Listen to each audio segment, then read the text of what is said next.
Ya estamos. Hola, ¿cómo están todos? Equipo, empodérate, tú puedes. Estamos de manteles largos el día de hoy, muy felices de traer para ti una entrevista exclusiva, fuera de serie, que decimos en inglés, se sale de los charts, ¿no? Se sale de lo acostumbrado porque tenemos a una mujer de talla internacional, una mujer súper, no sé, importante, valiosa, y ella se llama Viveka Andreton. Voy a hablarte un poco de ella antes de dar inicio a esta interesante plática que por primera vez en Empodérate Tú Puedes va a llevarse a cabo en inglés, porque pues nuestra invitada es de habla inglesa, entonces ya después vamos a encontrar las formas de, a través de nuestro canal de YouTube, ponerle subtítulos para que las personas que hablan español puedan también seguirla.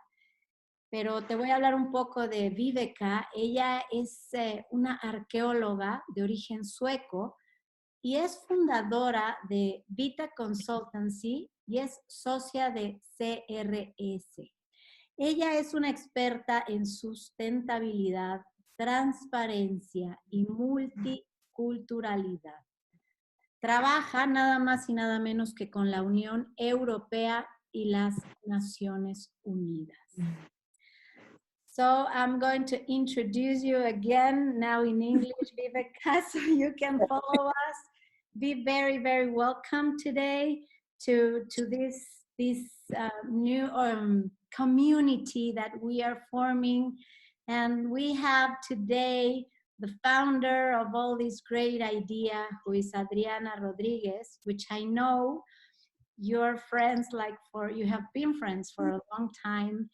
And I'm going to introduce you now in English for our English-speaking public.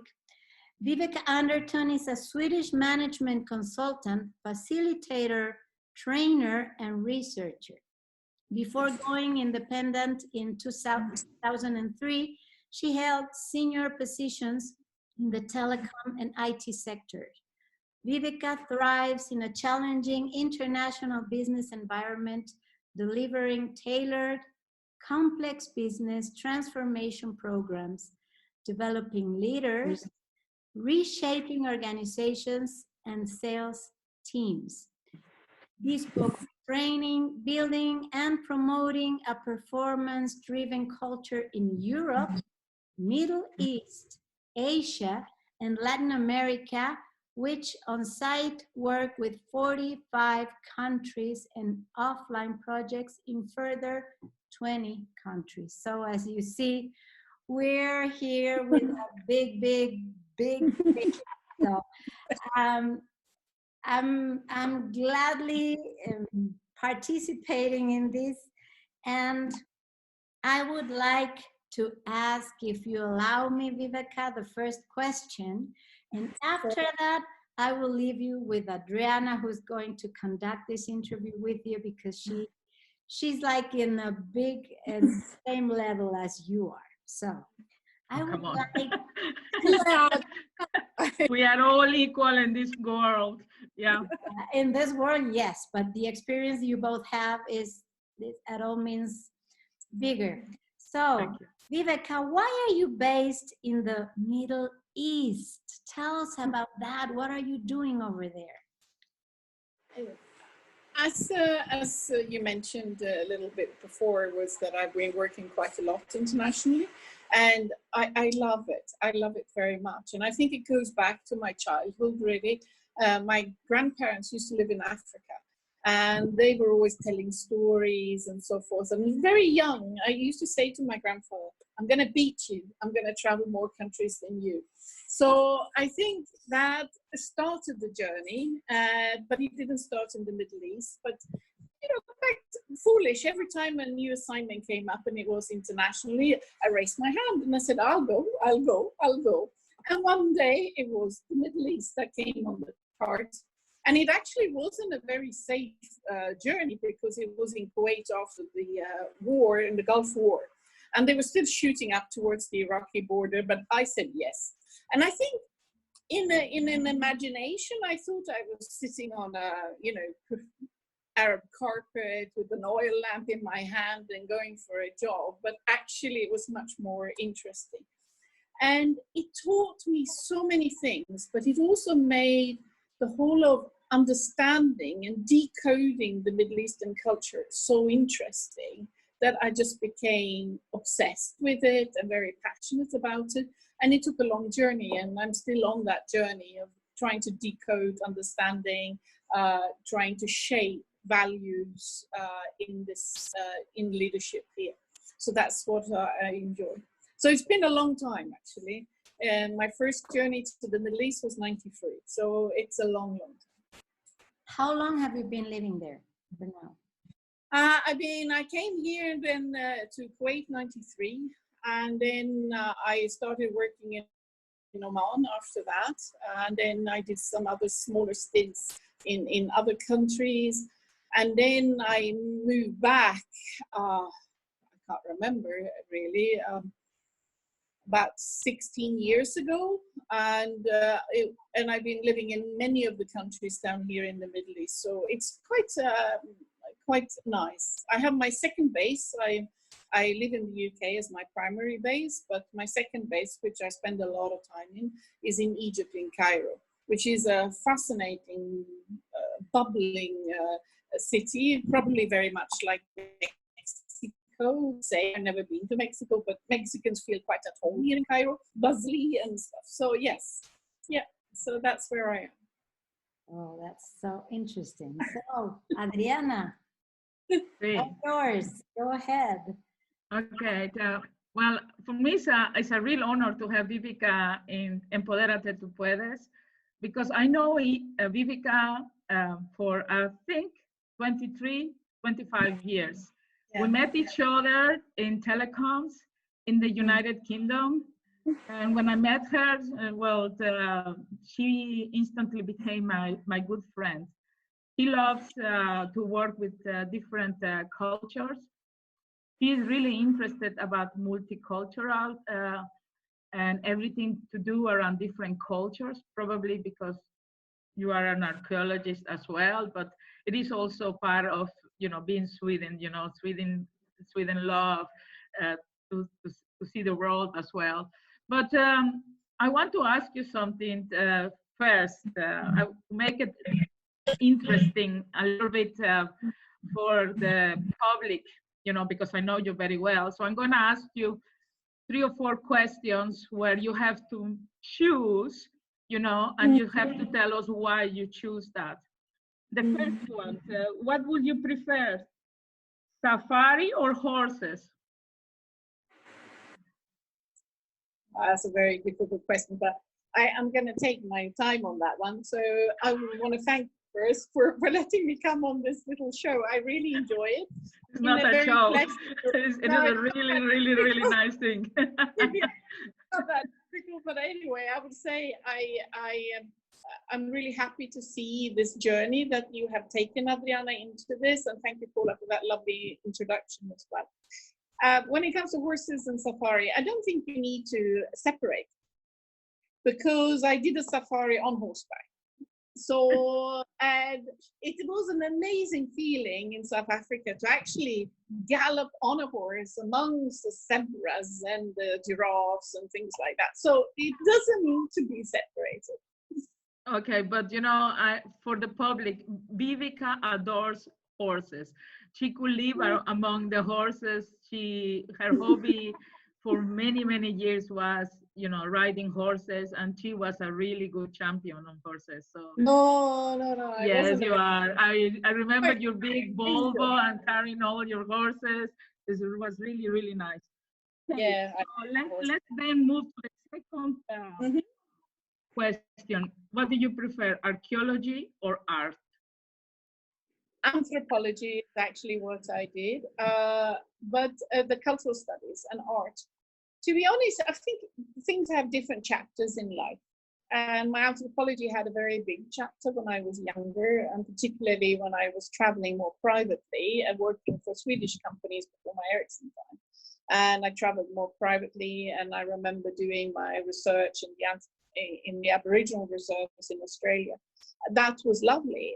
And now art is one of my big things. So I think Chapters has its and it's so nice to have a life where you can do many things. And, you know, before in the older times, we were more sort of centered around one thing, and we didn't have all the opportunities that we have today to actually test and try new things. So that's nice. Well, I must inform everybody that Viveka is now, for me, one of the biggest artists. Yeah. You know, yes, you do the most amazing Arab poetry and all these things. I think you need to make an exposition very soon. No. We will invite you to Mexico because you are really too shy about it's a nice hobby, and I think it's also quite you know, we have a quite stressful life. It's nice to paint and do something. I paint quite repetitive and very detailed because it soothes my brain. It forces me to focus, and it's the only thing nowadays that stops my brain. I have a very active brain and always thinking and working on something and exploring new ideas or thinking about what I'm writing. To stop it, yes, exercise can stop it to a certain extent, but for me, the painting stops my brain. It's a way, yes, it's like a meditation, yeah, on mindful moment. And you know, all the high performance people like yourselves, well, need some of that. Well, let's move to the next question. We're getting there to the real interview. For many years, you've been working with mergers and acquisitions, with outsourcing. So what would you prefer, outsourcing deals or mergers and acquisitions? I think they are obviously different. One is more mergers and acquisitions, are more of an expansion, a widening of the footprint of a company, whereas outsourcing is a consolidation and a focus on the things that you are core to the business, and outsourcing the things that are less core. So I think that they are very different. I like the mergers and acquisitions in one way more because it's more of a positive change. The outsourcing can be quite stressful for the people, more stressful because they don't see exactly what is going to happen, etc. So you have to work very hard when you're running such change programs to get the people on board and the understanding, and that they feel where they are going, or the transition is going to be supporting them as well. The acquisitions and mergers, that sort of discussion comes a little bit later. So it has a slightly different scenario. Okay, but you know yourself, you know this very well yourself. Yeah. So you agree with my thinking? Yeah, yes, I agree with your thinking. And I want to ask you the next question about that. Now that we are all transforming, we are in the digital transformation, as you know, and Paula is supporting me a lot in this digital transformation. And now that you're working with Middle East, and we're working in social empowerment as well ourselves, and trying to give an impact to the world, how do you see in the future? Do you see more mergers and acquisition going in pushing and moving more into the, you know, the robotics, or also you will see some going on with social responsibility, and how you see sustainability in all of this? Of course, digitalization is important in order to keep up with the momentum. You have to also obviously think that we all need to have some sort of decent work if you look at it from a national level. I think the situation in the Middle East is very different from country to country. But I think one of the biggest challenges in the Gulf, for instance, in the Arab Gulf, where we're talking about the oil countries, is to get the people out into the workplace. So making job opportunities for the local community. And here in Egypt, which is a little bit poorer country, the transformation is also part of the growth. and moving it from a more of a what do you call the first type of agriculture sector, secondary sector into the digital transformation. So it is about the changes. The digitalization has already happened in some of the countries like UAE, etc. And they're all working with AI. It's more getting the local people into the workforce and being part of that change rather than expats working on it. So I think that the issues are different from place to place.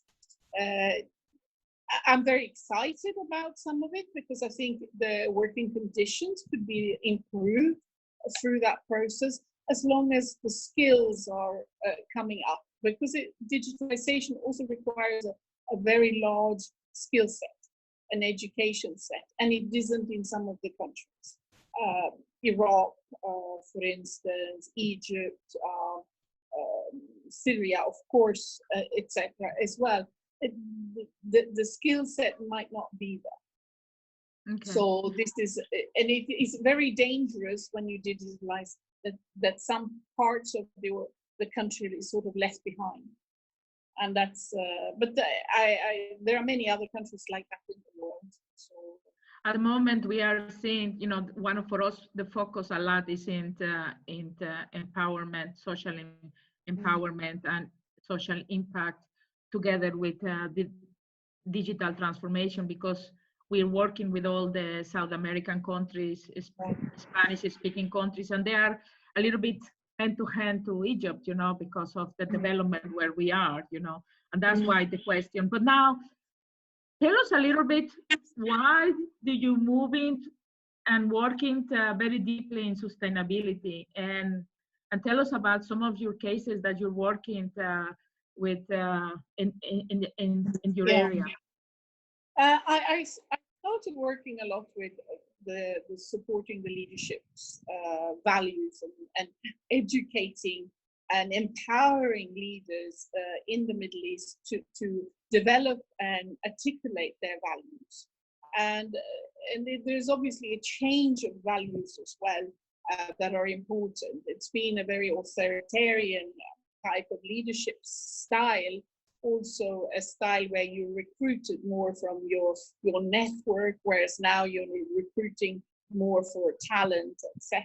And it requires a number of different leadership styles. So I do a lot of research on the Stockholm University on Arab leadership values and so forth, and also organizational values and the changes.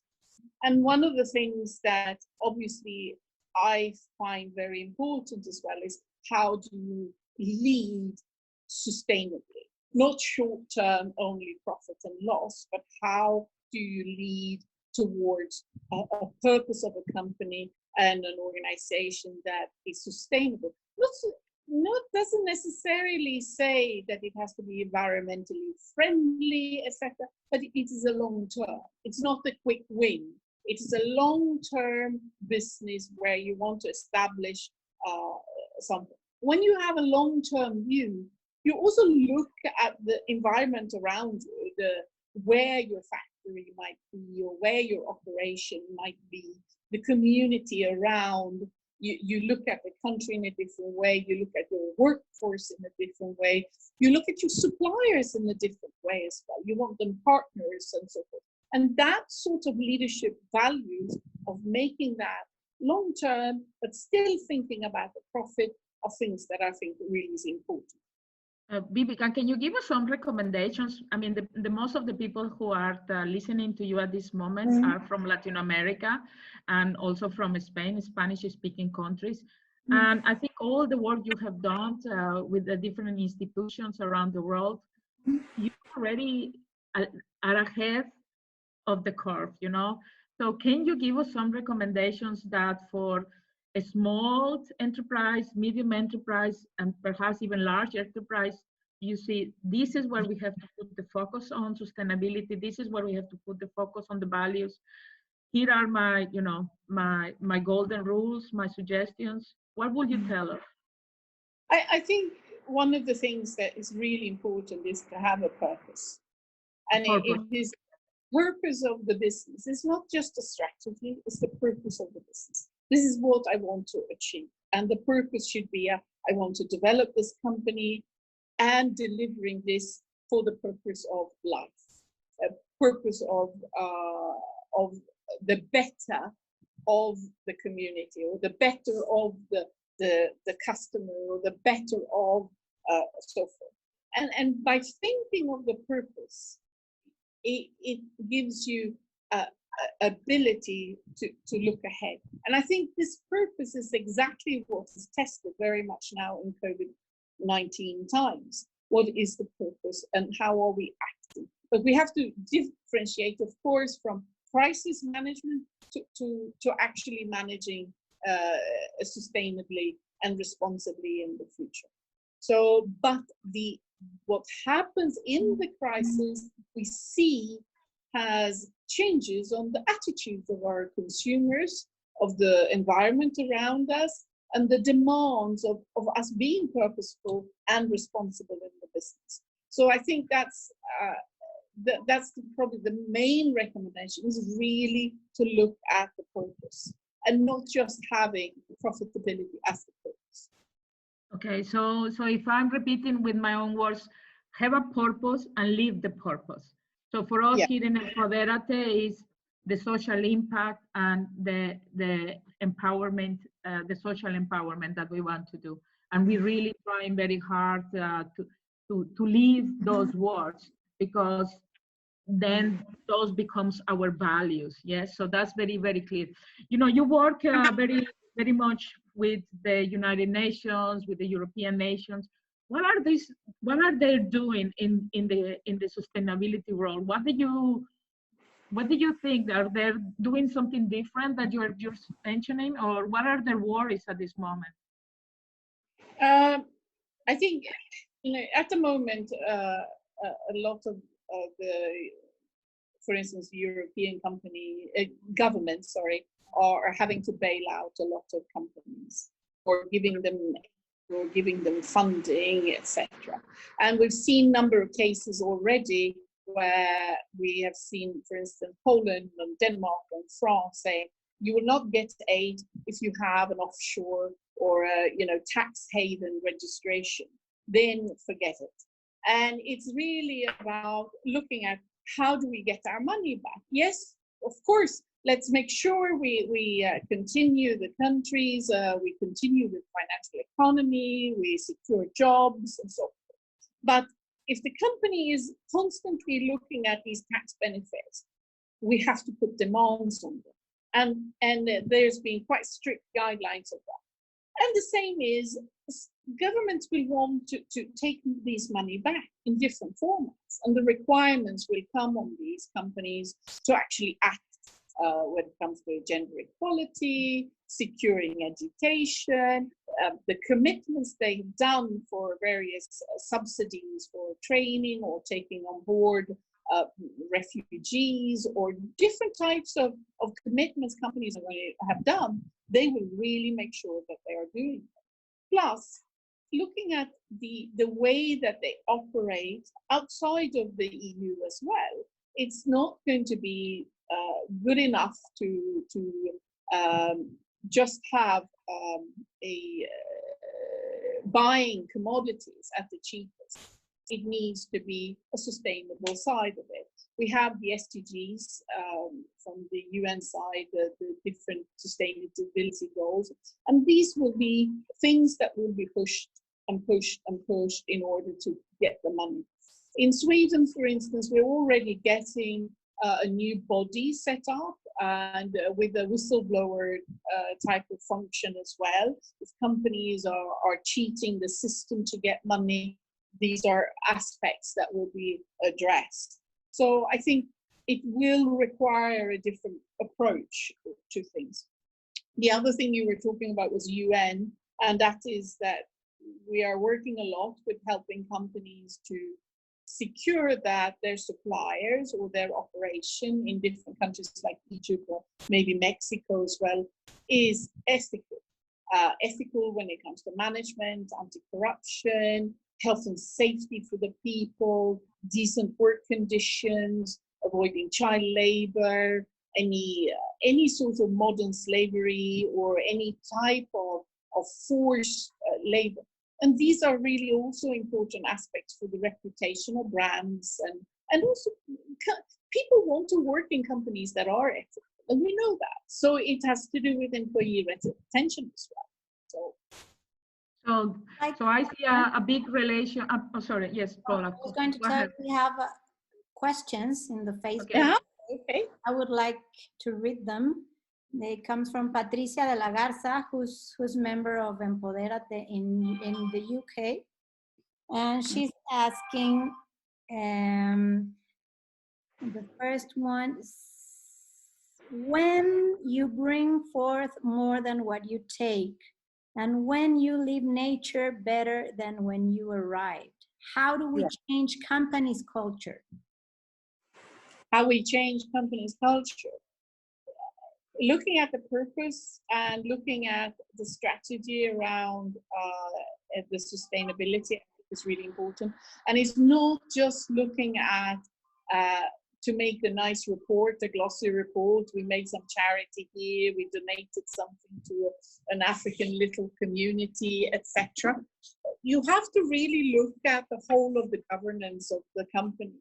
And I have a preferred standard, and that's the ISO 26000, which I think is a really, really good standard. I'm certified myself in the Austrian standard body, and I like it because it covers all aspects of the business and all the stakeholders around.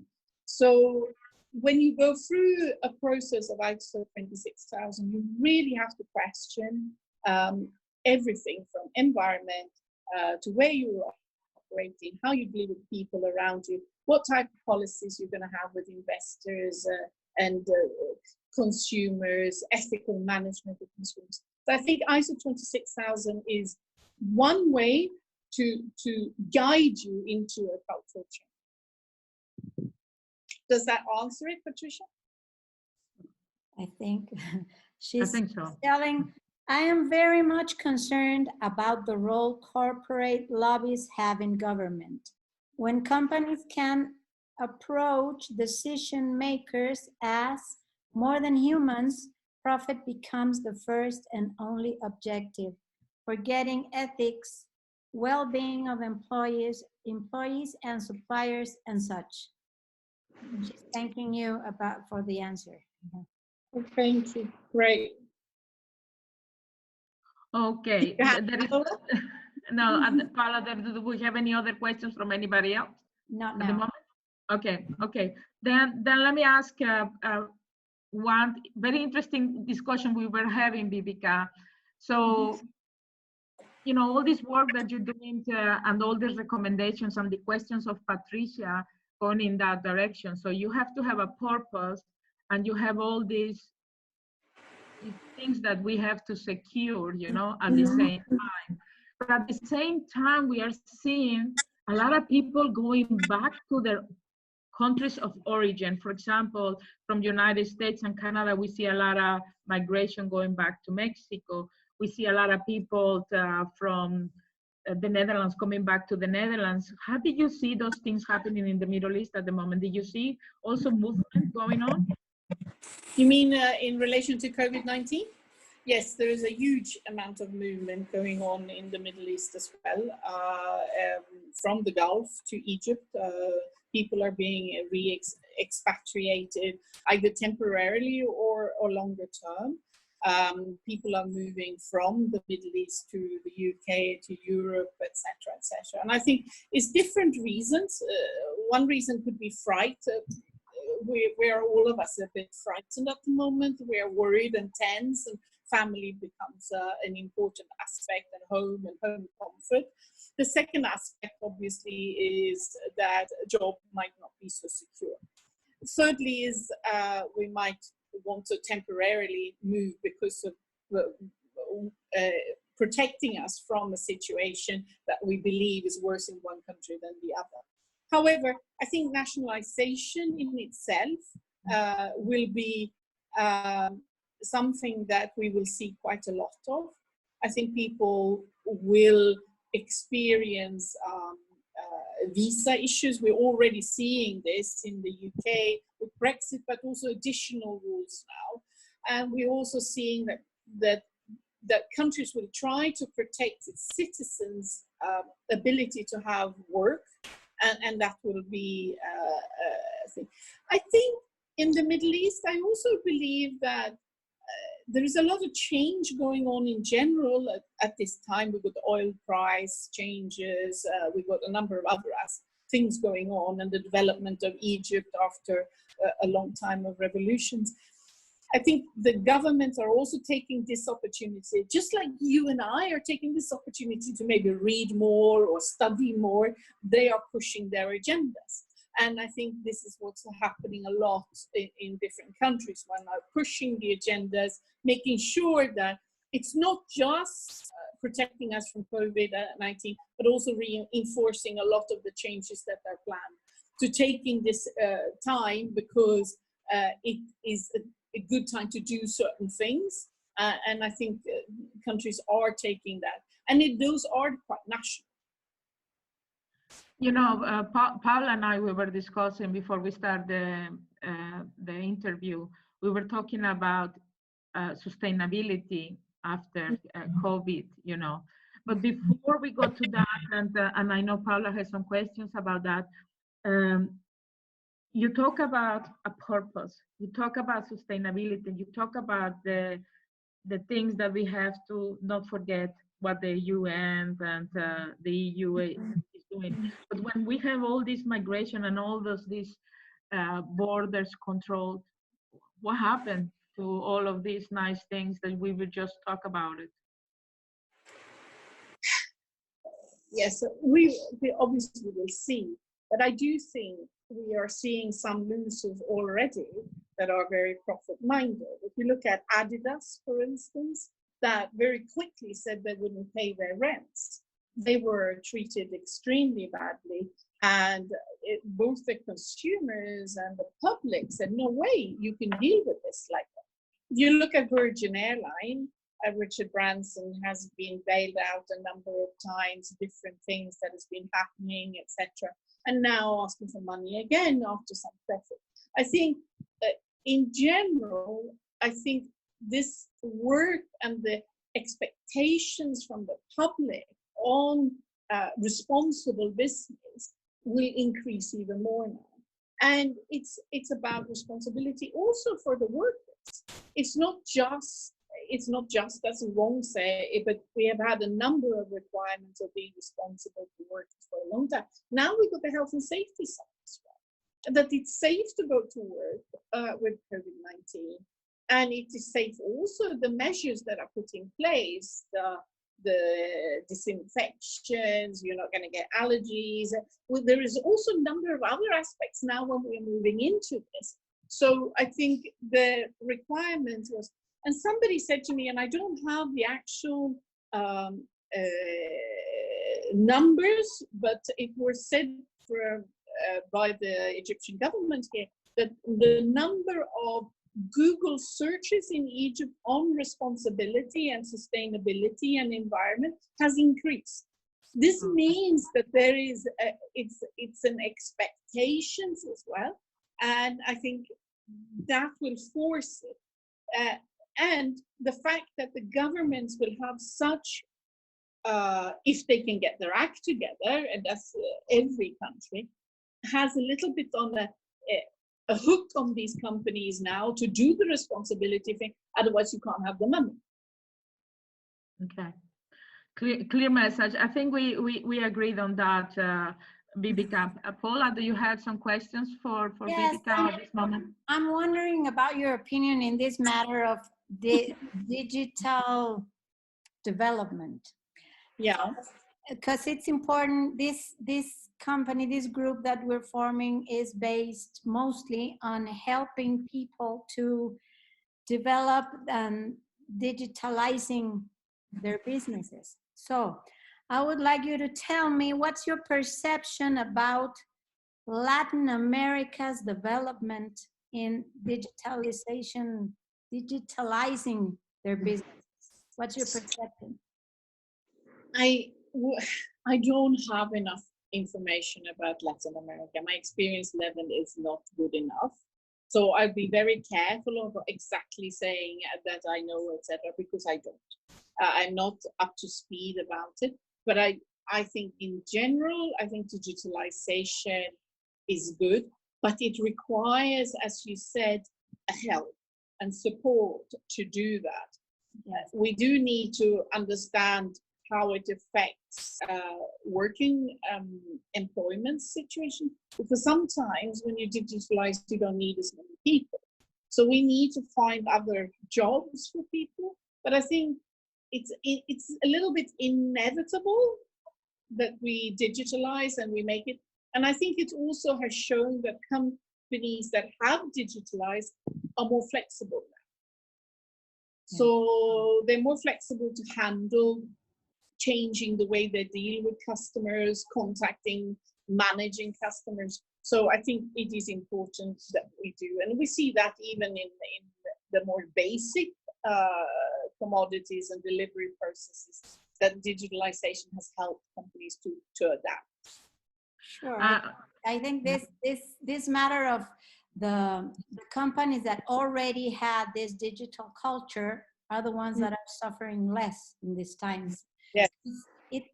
As we have spoken in different times now, the leadership needed for digital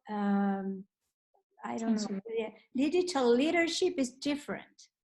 You have to develop different skills. I think that's my personal opinion. So what kind of leaders do you think digital times need? What kind of personality maybe, or what kind of soft and hard skills do we need to be an online leader? Because we're going there. You mean online as in online leading people working from home, for instance? Yeah, like that. Yeah, yeah. okay. Mm-hmm. Leading for working from home is a skill that you really have to develop. I have a friend of mine who runs a number of courses on this topic, which is really, really interesting. And it's also about doing the things that you normally do. You know, having a Zoom meeting and everything is organized, etc. That's an easy task in many ways. You know, we have Zoom, we have manuals, and we can do it. But all these other things that you miss out on when you are not meeting at the coffee machine, you the person's birthday party that you're missing out on, or the little chat to check on the person. Oh, your mother passed away, or something happened, or whatever. Those things you are missing when you only have the Zoom calls. So there has to be a lot of other interactions that helps you to do these things, to pick up the phone and say, yes, happy birthday, to make these little extra efforts and chatting with people and so forth. So that changes the whole leadership, because you have to actually, instead of bumping into somebody, or the secretary knows, or somebody else tells you, etc., the gossip of be careful, something happened to her, you know, she had a problem with her daughter or something. These things you are missing because you're sitting in your little silo at home. So that requires a lot more transparency, openness, emotional ability from a leader to actually work with those things, to feel the people. So that's. I would like to add, Viveka and Paula, I think for me, empathy is going to be a collaboration. You know, these are two major things that we see each other, and how you inspire people, to mobilize people around the world, you know, just by being at home, you know, when the routines are changing. You know, yesterday, Paula and the team in Mexico had a wonderful event about education, from the kindergarten to the university. And it was a wonderful event. But you know, in these developed and not developed societies, where people are missing out in computers and telephones and things like that, so a lot of people are losing out. So the digitalization and the way we're working now from home if we had before in our time, Viveka, this digital divide, now we're gonna see that digital divide going even further. So how did you see that with going back to social responsibility? How did you see not splitting further on the social divide and the social responsibilities? What can we do? What your recommendations will be for people like Paul and me that we can implement in our group?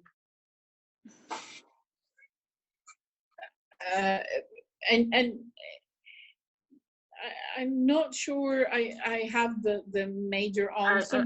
We don't hear you. Well, sorry, I was just trying to find something good more to say than what you really said is the empathy. And I think if you have the empathy, you will find ways around the digitalization. Digitalization is a tool. But the leadership and the leadership of the people comes from the empathy and the way. We cannot hear you very well, Viveka. Oh, what is going on? I do hear well. You hear? We kind of lost you.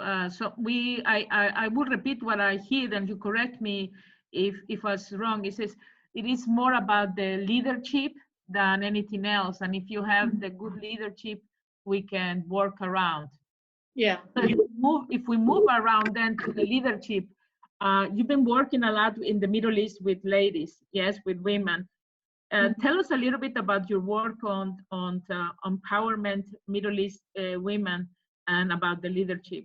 What can you tell us a little bit about that subject? I think the picture that is in the West about female position in the Middle East is not really representable.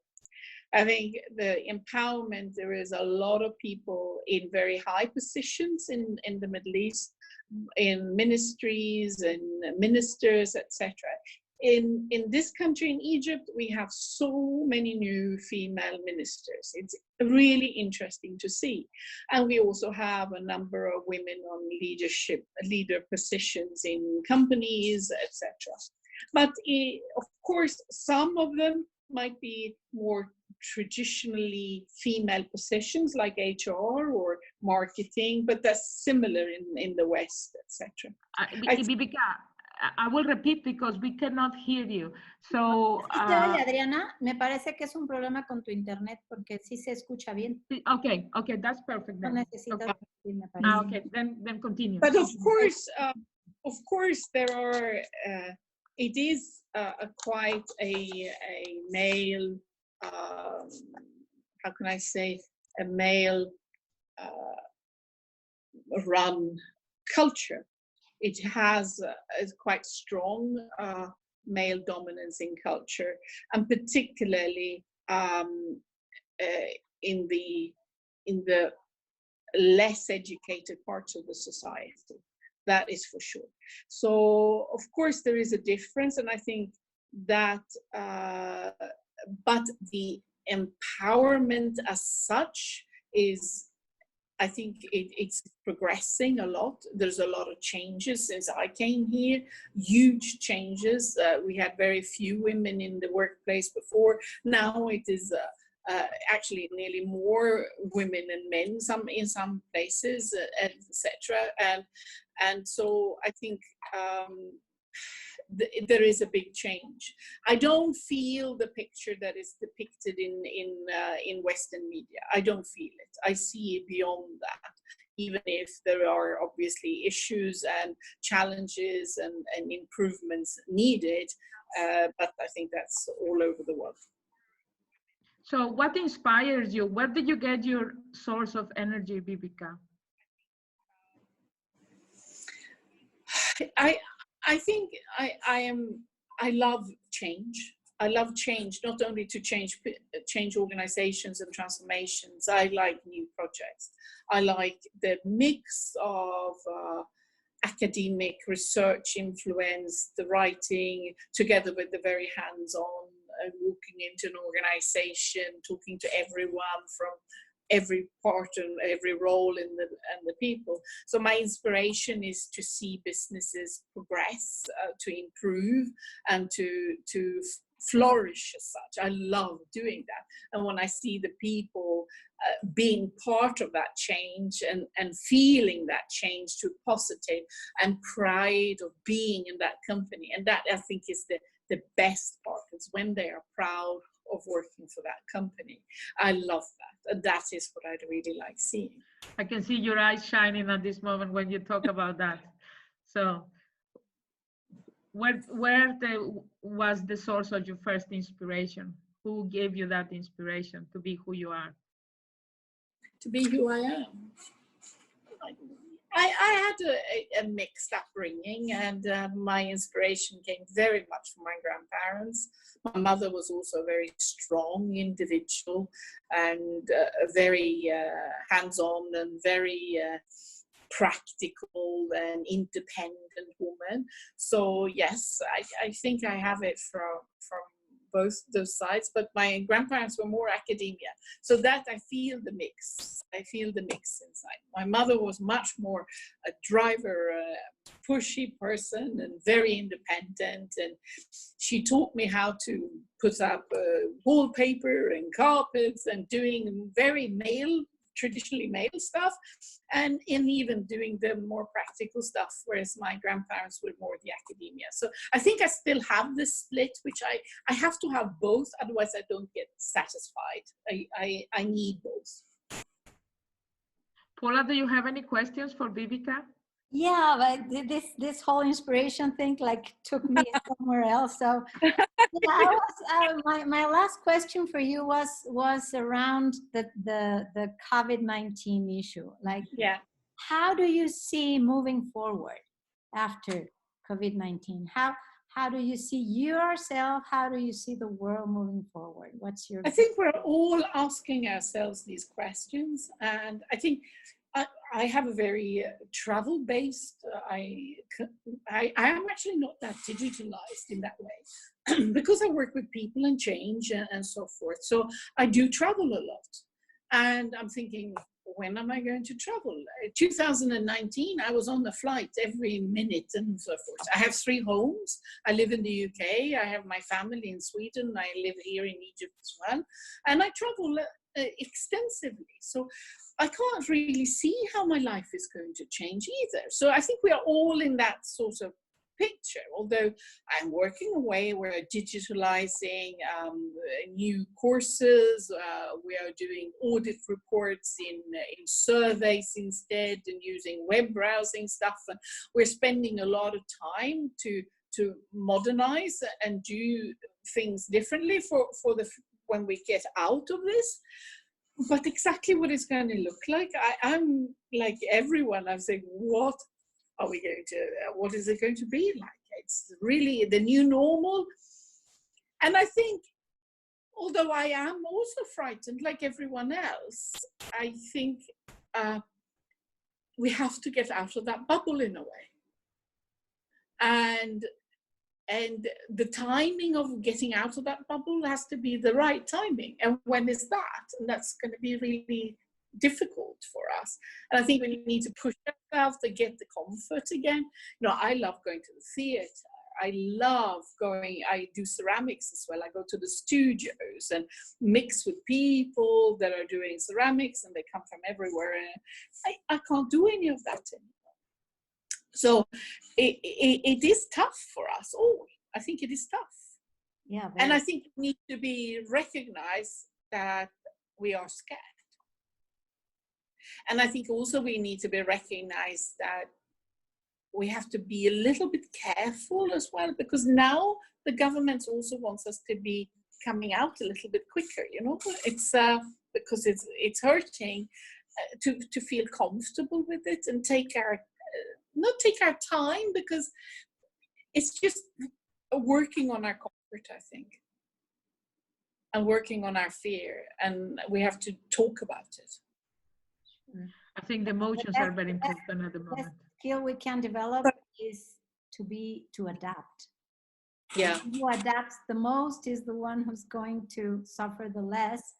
and be resilient is like the best acquisition we need now, no? Absolutely, absolutely. Yeah, Diana, I interrupt you. I'm so sorry. La. I have one question for you, Viveka. Do you have any questions for us?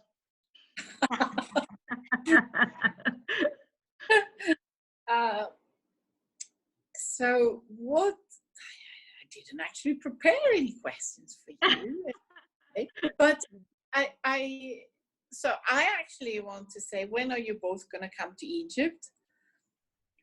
That would be so nice to see you here and to show a different country and something different. I think we need to overcome this fear soon, so that we can also learn from other cultures and other things to get us inspired. Well, absolutely. I take that word for.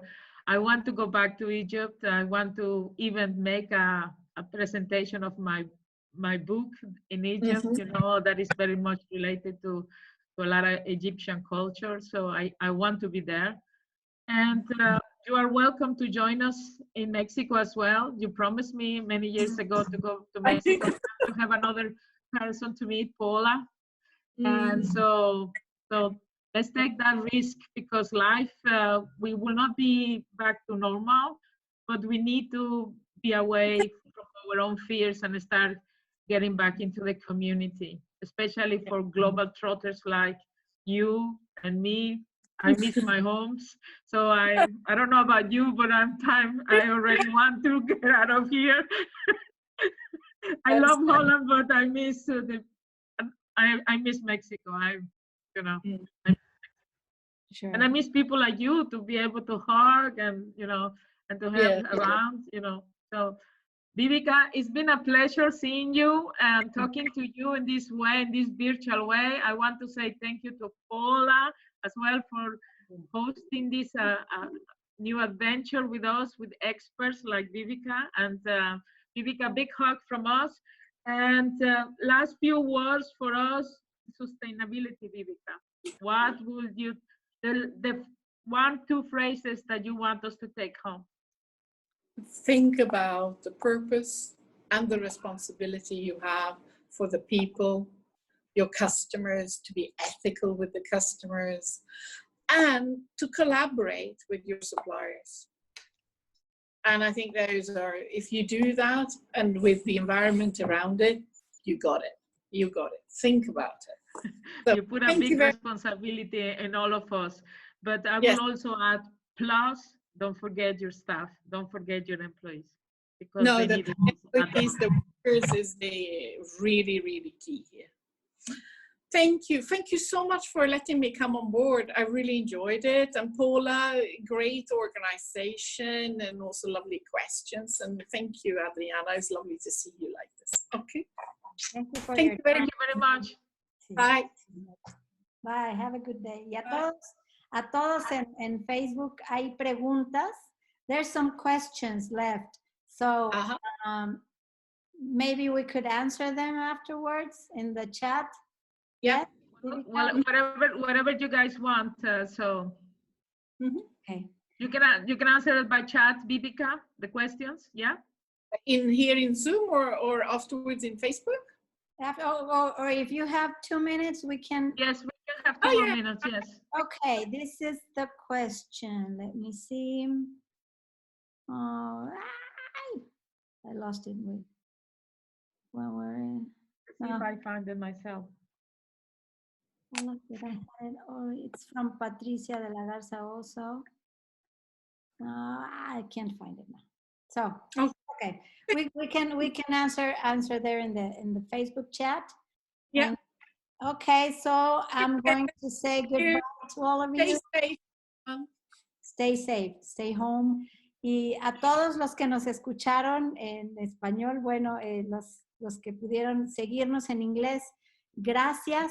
Y todos los que quieran ver esta plática la van a poder tener en el canal de YouTube después de que la hayamos procesado, editado y subido.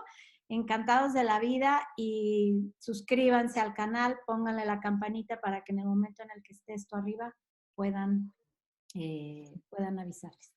Muchas gracias, Adriana. Thank you, Viveka, so much. Have a blessed day and weekend, and we'll see you the next time. Bye.